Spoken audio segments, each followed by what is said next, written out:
It was a Wednesday morning when Adrian Blackwood sat in his glass-walled office 32 floors above the bustling city and stared blankly at the email glowing on his screen. His ex-fiancée Victoria, the woman who had once promised him forever, then shattered him without mercy, was getting engaged, and she had invited him to the party.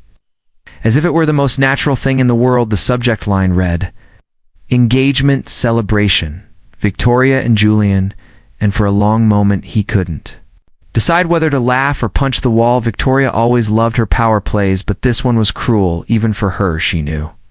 He had never really moved on, and perhaps that was exactly why she sent it. Out of the hundreds of people she could have chosen to invite, she made sure he would see her happiness wrapped in diamonds and silk. It was less a celebration and more a stage. She was daring him to watch her and Julian, her new perfect man, the one with the politician's smile and old money. Ruth says they flaunted the life she had refused to build with Adrian, but he was not going to be her pawn. Not again. The idea hit him like lightning. Not only would he attend, he would bring someone so stunning, so mesmerizing that Victoria wouldn't be able to breathe properly the moment they entered the room. He opened his phone and, without thinking too hard, texted Theo, his assistant, "Find me a date for Friday. Someone who can dress the part, confident, elegant, and absolutely not afraid of being seen. Make it believable," Theo replied. Within minutes, intrigued but used to Adrian's strange requests over the years. It had always been business, never personal, but now something in Adrian's tone screamed personal. After browsing through a few modeling agencies and elite services, Theo stumbled on a small profile. Not flashy, not high-end, just a girl who looked beautiful in a quiet, rare way. The kind of beauty that didn't scream for attention, but somehow demanded it. Her name was Leela Monroe, 26, aspiring theater actress, part-time waitress. No scandal, no glam, no layers of makeup, but a softness that made you look twice. Theo sent her portfolio to Adrian without much expectation, expecting his boss to ask for someone more refined. But to Theo's surprise, Adrian didn't hesitate. "She's perfect," was all he said, and within an hour, Leela Monroe stood in front of Adrian's office, looking like she had stepped out of a romantic painting. Her deep auburn curls framed her pale face. Her green eyes widened slightly when she walked in, but she didn't flinch or blink or shift nervously like others did around Adrian. She held herself with the kind of subtle strength that could outlast a storm, and when he looked at her, he didn't see a stranger playing pretend. He saw something real, something honest. Adrian explained the arrangement clearly. Nothing romantic. Just one evening she'd be compensated generously. All she had to do was act like his girlfriend for the night and steal just enough of the spotlight to ruin his exes. Picture-perfect party. Leela listened, quietly nodding once or twice, and finally replied with a soft voice that carried confidence. "All right, but if I do this, I won't be wallpaper." "You want real then? Let me shine." Adrian smirked, liking her more than he expected. "Deal," he said, and handed her the details Lila didn't need. Rehearsal. She had grown up performing for survival, raised by a single mother who taught her the difference between acting on stage and acting in life. She knew how to become someone else while holding on to her truth. Friday night came too quickly, and Adrian, who was always composed and calculated, found himself checking the time more often than usual. The party was at the Windsor Estate, a place where money didn't whisper. It roared with elegance. The chandelier at the entrance alone cost more than a small home, and Adrian knew every corner of that place. Victoria's father had once toasted to their engagement beneath those very crystal lights. Now she would be celebrating with another man, but Adrian wasn't walking in alone. The black town car pulled up, and Lila stepped out wearing a deep sapphire gown that hugged her in all the right places. Her hair was swept into a simple twist, her neck bare except for a small pearl that shimmered softly, and when she took Adrian's arm, something shifted in the air. People stopped to look, not because they recognized her, but because they felt something beautiful and mysterious had just entered the room. Victoria noticed it instantly. She was standing beside Julian, surrounded by champagne and laughter, until her eyes caught sight of Adrian and the woman beside him. Her smile faltered just a beat, not enough for anyone else to see, but Adrian saw it, and Lila felt it. They walked in slowly, not rushed, not eager, just present as if they belonged, and as they greeted guests one by one, Adrian felt strangely calm. Lila didn't shrink or pretend. She radiated warmth when she spoke to people, laughed easily, asked thoughtful questions, and never once looked bored. She wasn't trying to impress, she was just being, and that was more powerful than anything Victoria could fake. As the night wore on, whispers started. Who is she? Where did Adrian find her? Some assumed she was an heiress. Some thought she must be a European actress. One older woman whispered to her husband, she looks like someone from a forgotten fairy tale. Victoria tried to remain gracious, but the more she watched Lila, the more her own night felt hollow. Her diamond ring heavy, her fiance's voice distant. Julian was kind, but he didn't spark anything in her anymore. He was safe, predictable, and exactly what her parents had wanted. Adrian, on the other hand, had never been easy. He was thunder and steel and passion wrapped in ambition. Their breakup had been messy, full of unsaid words and sharp silences, and even now, watching him with Lila, Victoria wondered if she had made a terrible mistake when the speeches began.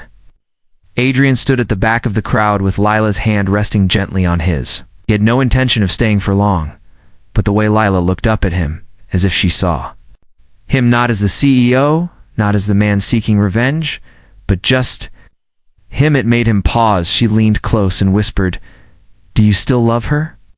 He didn't answer, not directly, but the truth was heavy inside him. He had loved Victoria with everything until she walked away because he wouldn't give up his company to move to Europe. He had chosen his future and she had chosen hers. But now, watching Lila smile at a child who had dropped their juice, or seeing her compliment the servers with genuine warmth, Adrian realized he wasn't here to win back his ex. He had brought Lila to make someone else jealous, but now he was the one being undone, slowly, gently, dangerously. And when Victoria approached near the end of the evening, her words clipped. Her tone laced with brittle charm, she said something sharp like always. "I see you've moved on quickly, Adrian, and your new girlfriend is..." Certainly a catching. Before he could speak, Lila took a graceful step forward, held out her hand and replied, "Thank you, Victoria. It's so nice to meet you. Adrian's told me everything about you. I think it's wonderful you found someone too. He deserves peace." Victoria blinked, unsure how to respond, because Lila hadn't insulted her. She hadn't fought back. She had won simply by standing there. Adrian looked between them, and for the first time in months, he didn't feel bitter, he felt free. They left shortly after the city outside glittered, and Adrian sat beside Lila in the back seat watching her fingers dance on the window glass. She looked at him and smiled. Not fake, not forced, just curious. "So, was I enough of a distraction?" she asked. He laughed, the first real laugh he'd had in weeks. "More than enough," he replied. But inside something stirred, something raw and real, because somewhere between walking in with a stranger and walking out with her hand in his, the plan had changed. She wasn't a fake date anymore. She had become something much more dangerous. She had become unforgettable. The car ride back from the engagement party was quiet, but not uncomfortable. It was the kind of silence that wrapped itself around to people who didn't need to fill space with words and seed. Adrian found himself glancing at Lila more than once, trying to understand how this woman who had walked into his life less than 48 hours ago was now all he could think about. She wasn't loud, she wasn't trying to be anything more than who she was, and that was the part that messed with his mind. Most of all because for a man who built his empire on control, on calculated moves and predictable outcomes, Lila Monroe was the wild card he never saw coming.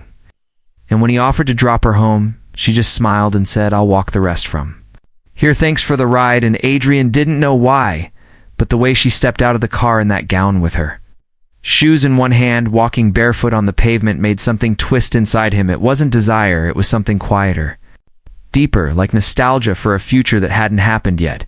He watched her until she disappeared around the corner, and only then did he tell the driver to take him home. But sleep didn't come easy that night.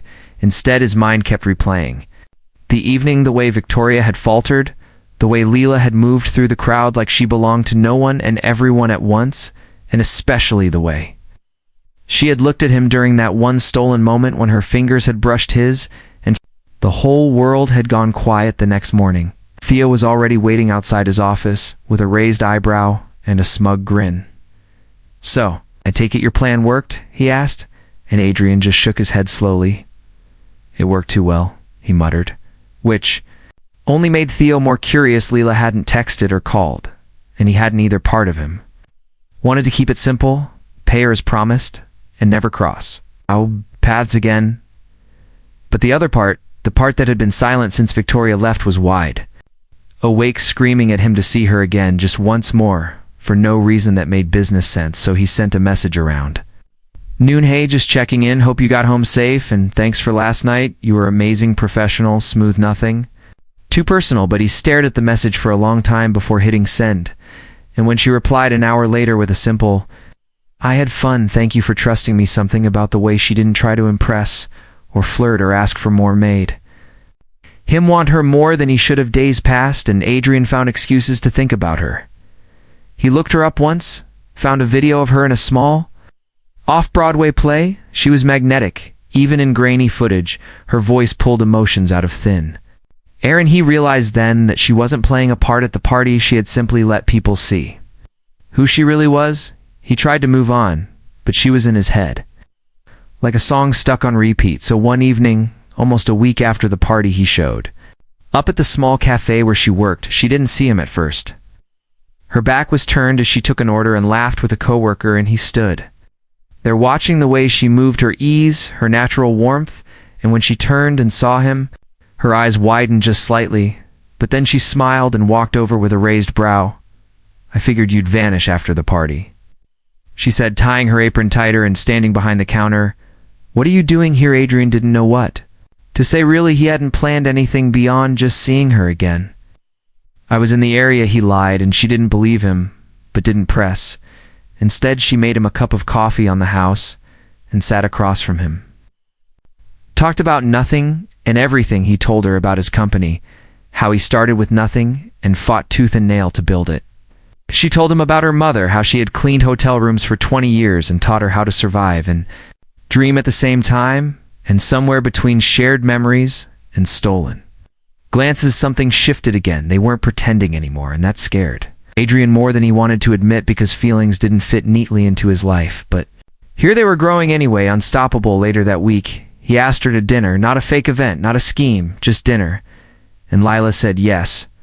Without hesitation, they met at a small Italian place tucked between two art galleries and talked for hours about life, regrets, hopes, and somewhere in the middle of her story about losing a childhood pet, Adrian realized she was everything.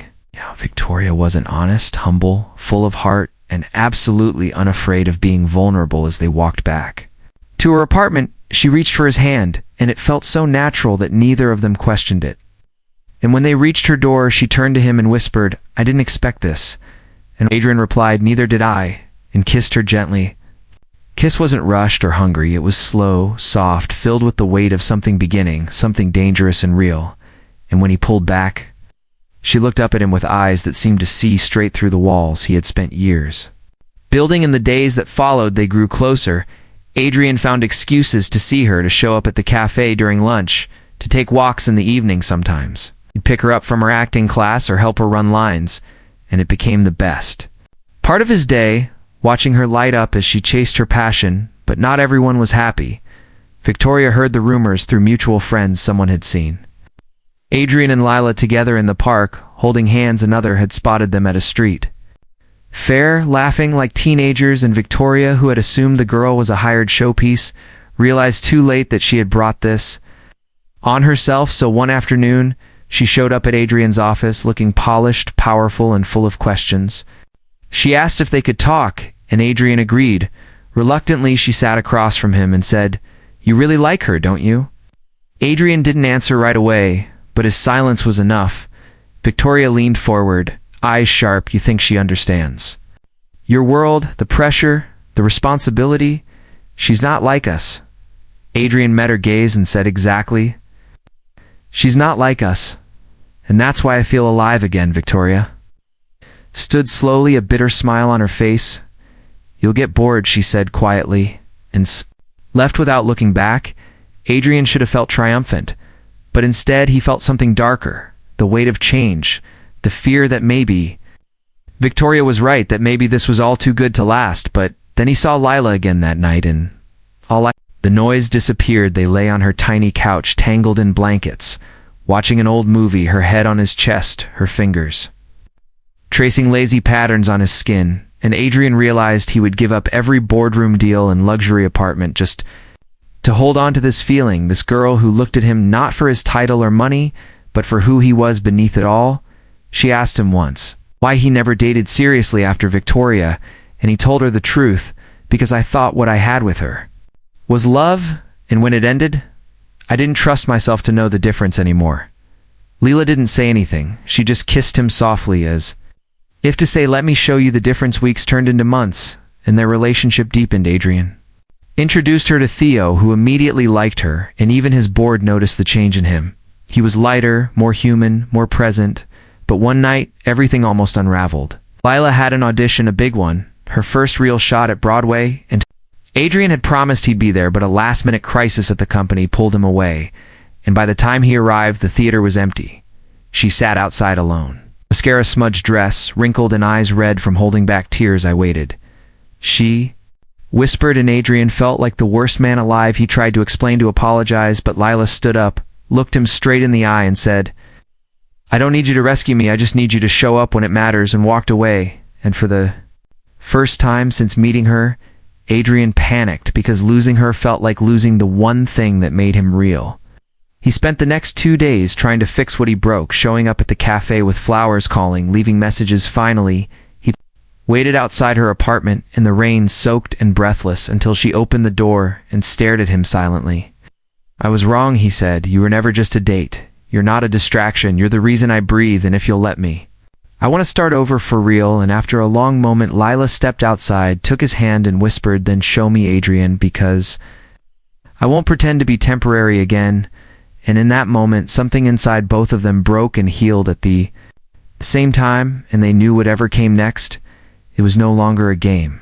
It was the beginning of everything. The morning light filtered through the sheer curtains as Adrian stood quietly in the doorway watching. Leela moved through his kitchen with her hair loosely tied and a hum on her lips that filled the space with a kind of peace he hadn't known. He needed. She was dancing slightly barefoot in his oversized shirt as she stirred something on the stove, and the sight of her in his world, so effortlessly undone and radiant, made something in his chest ache in the most unfamiliar but welcome way. He never expected her to fit into his world this seamlessly, never imagined that the girl he hired to make his ex jealous would be the one to completely disarm him and rebuild the broken pieces of his heart into something softer, stronger, more honest. And as he stepped closer and wrapped his arms around her from behind, he whispered something into her neck, and she laughed, that full-bodied laugh that shook her shoulders and echoed like music, and he kissed the spot just beneath her jaw, where her pulse lived. And in that moment, he wasn't a CEO or a man who built empires. He was just a man deeply and irrevocably in love, with a woman who had taught him what love actually looked like. It wasn't grand gestures or luxurious gifts or calculated timing. It was mornings like this, filled with burnt toast and sleepy grins and warmth that had nothing to do with sunlight. It was in her eyes, the way she looked at him, like she saw through every wall he had spent years building, and loved him anyway. It was in the way she let herself be vulnerable, but never weak in the way she brought color to the grayscale life he had been living. And for once, he didn't need a plan or a strategy, he just needed her. And as they sat across from each other at the breakfast table, eating slightly overcooked eggs and sipping from mismatched mugs, Adrian reached out and held her hand, not because he had something to say, but because he wanted to remember what it felt like to touch something real. And when she squeezed his hand back with that knowing look in her eyes, he knew she felt the same. But life has a way of testing the strength of everything beautiful, and in the days that followed, the test came not in the form of Victoria or rivals, but in something more subtle and terrifying. A journalist had gotten wind of their relationship. Someone with too much time and not enough morals, and suddenly their quiet love story was splashed across blogs and gossip site speculations about how they met, why a man like Adrian would be with someone like Lila, photos of her walking to her acting classes, headlines that called her a gold digger, a distraction, a temporary fling, and it spread like wildfire through the media, through boardrooms, through his company, and before Adrian could control the narrative, it had taken on a life of its own. His board was concerned. Shareholders started asking questions. Clients made snide comments, and in the midst of it all, Leela stayed quiet, holding her head high, refusing to let the noise drag her down. But he saw it in her eyes, the way it chipped at her, the way it made her shrink. Just a little each day, until the girl who once danced freely in his kitchen now sat quietly sipping tea, with her shoulders a little more tense and her smile a little more tired, and it killed him, because this wasn't what he wanted for her. He had promised her a life of safety, of love, of being seen for who she was, not who they made her out to be. And one night, as they lay in bed, with her head on his chest and her breathing soft but restless, he finally said the words he'd been holding inside. "I'm sorry, I should have protected you better." And she lifted her head and looked at him with those clear green eyes that had always cut through noise and lies, and she said, "I knew this would happen eventually. I just didn't think it would hurt this much." And in that moment, Adrian knew something had to change, not because he was afraid of losing her, but because she deserved more, she deserved better. And so he made calls. He pulled strings. He met with the PR teams and had statements issued.